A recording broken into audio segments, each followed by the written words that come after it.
Kinds of people who turn to him, the one who is in crisis and needs help, the one who desires wealth and prosperity, the one who is seeking to grow spiritually, and finally the one who truly knows Krishna. It is this last person who is deemed the highest of all. While faith in God is always an admirable quality. Oh my God. See, it's already a horrible ideology. Like the highest person is a person that knows Krishna. Great. Guys, you don't have to have a religion that promotes boom boom. I'm using code word here because of YouTube. To be destructive, to be harmful. If your religion teaches you that the highest you can be is a person that knows Krishna, imagine all the time and resources and energy that is going to be wasted for something so useless.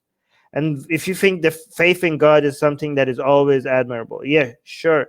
This is, guys, you don't need to get to boom boom level for you to be a source of harm. Just by this first 20 seconds, Hinduism is a source of harm already, with no boom booms. Turning to religion only when we have a problem or when we want some kind of material desire is an immature level of spiritual development. Every level of spiritual development is an immature level of spiritual development by definition of immaturity. If you are following fairy tales, you're immature. It doesn't matter what level of development you are in. Instead of falling into the category of a spiritual seeker or even one who truly knows the divine, many of us have settled for being a cultural Hindu. That's great. Be a cultural Hindu. Be a cultural Hindu rather than a believing Hindu. A cultural Hindu is superior to a believing Hindu. Okay? Because guess what? It's so much fun. Like, he's posting this in the background as if to say, like, look at these people. They're just like using Hinduism for dance. And like, these people, look at this. This is just cultural Hinduism. And it looks great. What's wrong with it? They're dancing. They're having fun. Look at these girls. Look at the outfit. Look at the colors. It's good. You're trying to be like, oh my God, look at these people. They're cultural Hindus. Yeah, more of that, please. Thank you very much. Yes, spirituality is moronic. Yes, I agree.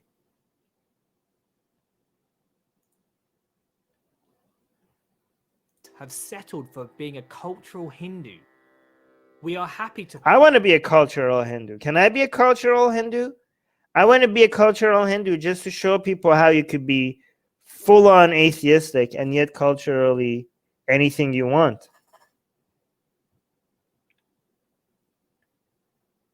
Okay, cool. I can? Can I be a cultural Hindu? Dahlia saying, do you think Islam itself is a culture like Hinduism or not? Not yet. Islam does no, because most people who leave Islam don't want to have anything to do with Islam.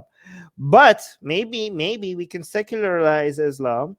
I mean, the thing is, as an ex-Shia, I can't really do that because as an ex-Shia, everything about my memory of Islam was like crying and hitting yourself and being sad. Like, there's not that many celebration. But I think the ex-Sunnis, because you guys had like more fun with your religion than, I don't know.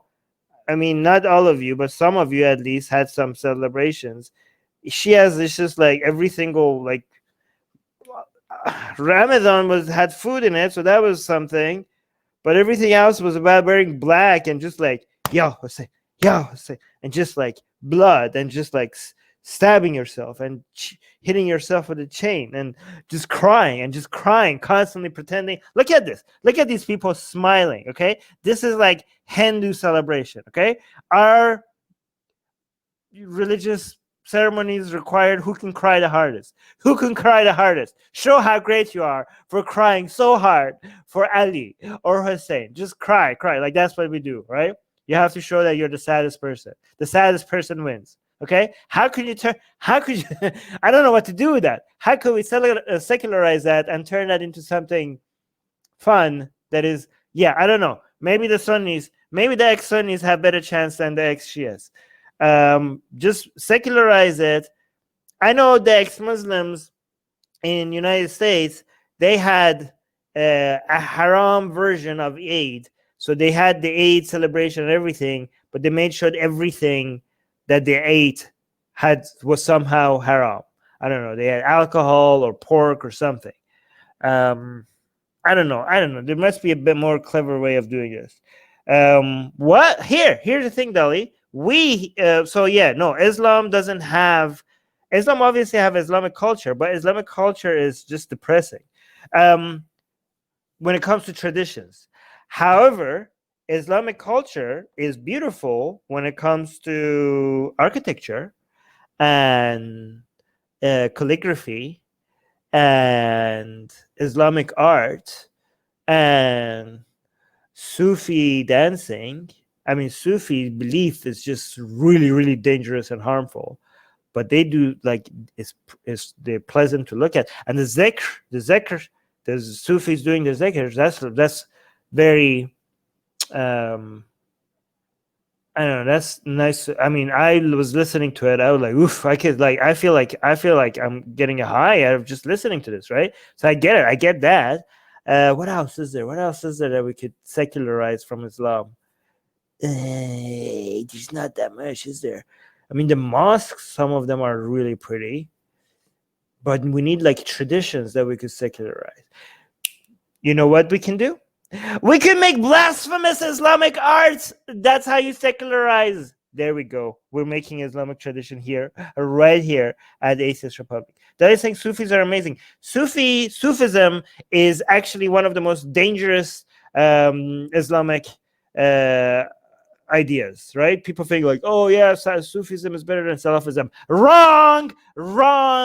The age of enlightenment of the Arab and Persian world was was cancelled because of the Sufis, was because of Ghazalis.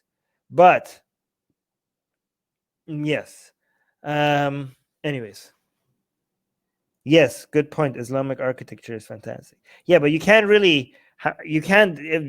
it's not, Islamic architecture is not scalable, right? We want to be able to show people that they could enjoy their traditions without believing in their nonsense, right? You can't just all of a sudden build a mosque inside your living room, right? We need to be able to come up with something a little bit more mobile than beautiful mosques, right? More scalable. I don't know.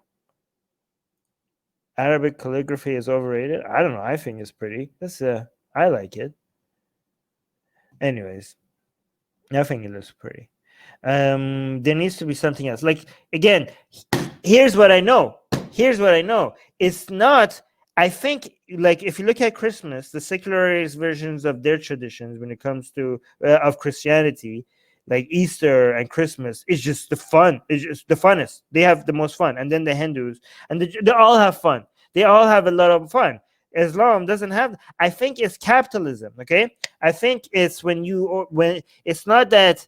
It's when people become more and more secular, they just automatically secularize their religion and enjoy it in different ways. Then I just think like maybe no, I don't know. India is not that. Yeah, I don't know why Islam is so behind at coming up with more fun ways for us to take advantage of. I enjoy Islamic history and mythology, but again, I'm a goddamn nerd, so that's not scalable either, right? We have to think of something. We have to come up with something that is obviously comes from Islam, but it's fun, and you can enjoy it without believing in Islam. Just the same way you could do with Diwali or Christmas, right? But I mean, the only thing about Eid that is fun is just that you get money and that there's a lot of food. I mean, just that's it. Like, you eat a lot. So I don't know. That is not like, hey, let's eat a lot in the name of Islam. I mean, it's not. How could you connect that? There needs to be something more Islamic about it so you can know that this is an Islamic tradition. I have to think about this. I've been thinking about this, okay? Now, we got completely off track, by the way. Oh my God. You guys. All right. Let's continue.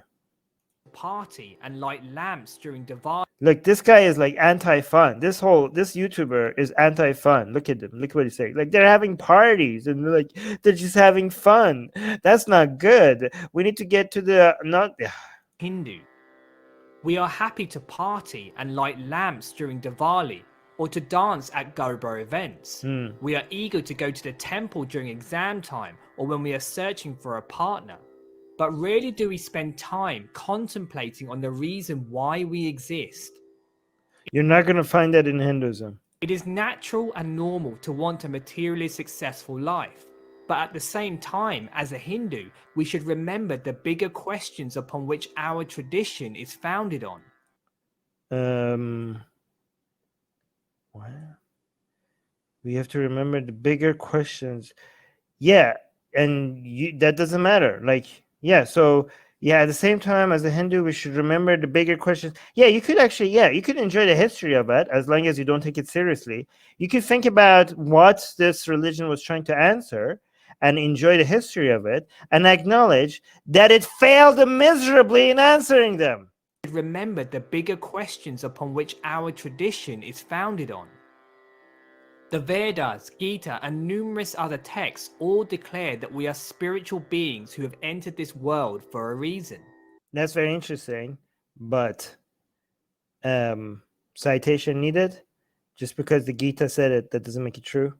They emphatically describe the nature of who we are and set the way in which we can experience this for ourselves. Why would you take any of that seriously? Why would you think there's any legitimacy to anything that they say? I mean, come on, this is people who wrote this had very little understanding about how anything works. They had very little understanding about how the mind works, how the world works, how nature works, how societies work. Why would you take the advice of people with such limited information over the people, experts today with a lot more information?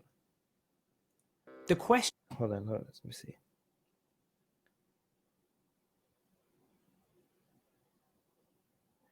Dolly saying, I love Hinduism parties, and some of them are really tolerant enough and proud of their cultures and history. Guys, yeah, just be careful that we have to, when we're talking about Hindus and Hinduism, we're talking about completely separate things. He's saying, dude, you don't have to be religious to at least try to understand people's spiritual practices and appreciate their value. I tried to understand it, and I did understand that they have zero value. I don't have to. Yeah, I completely agree with you. You say, dude, you don't have to be religious. Yeah, I agree. I don't have to be religious to at least try to understand. I didn't try to understand. I understood. I didn't just try to understand. I spent a whole lifetime understanding that and studying that. So I went beyond trying. So yeah, I don't have to be religious, and I did try. People's spiritual practices. Yes, I understand people's spiritual practices and appreciate their value. I don't really appreciate value because their values is zero. I understand them so much that I know that they have zero value. Spiritual practices, they have zero value, okay? But tradition and joy and partying and all that there's a lot of value there. But the spiritual parts, there's no spiritual value in anything. Katie say, Hindu tradition is founded on raiding and enslaving non-Aryan tribes, being scared of urbanization, so fooling non-Hindu tribes to embrace their caste system and hardcore discrimination based on caste. Oof. Okay, that was a lot. That was a lot there. I don't think Hinduism can. I think Hinduism cannot stand against Katie. Katie by herself can take down Hinduism. Sid is saying, Diwali, Holi, etc., none of them are mentioned in any of the Hindu scriptures. These are developed by human leader. That's part of Hindu tradition. Just because, okay, come on. You guys okay, here's the thing. There's a lot of Islamic traditions that are not mentioned in the Quran or the Hadith. That doesn't mean they're not Islamic. You fail, sir. Your commentary fails.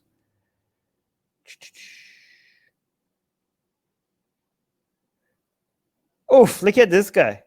Oh no wonder why skeptic community turned fascist and all that. Oof. All right, that's good. That's good. Yeah. No, again, like Sajid was saying, Katie back to lying again. No, every time people accuse Katie of lying, we double check and Katie was correct. So I don't believe that. Katie's commentary is pretty accurate.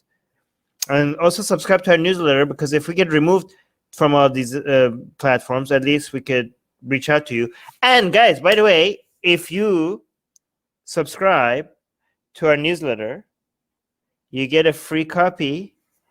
Where's your copy, Susanna? Get it. We're doing promotion. You get a free. It's not even promotion. It's free. Okay, so if you subscribe to our newsletter, link in the description, you get a free copy of Why There's No God. Come on, like I'm handing it out for free. Okay, it's a bestseller on Amazon, and you get it for free. So subscribe to our newsletter, and you get a free copy of Why There's No God sent to you. Link in the description.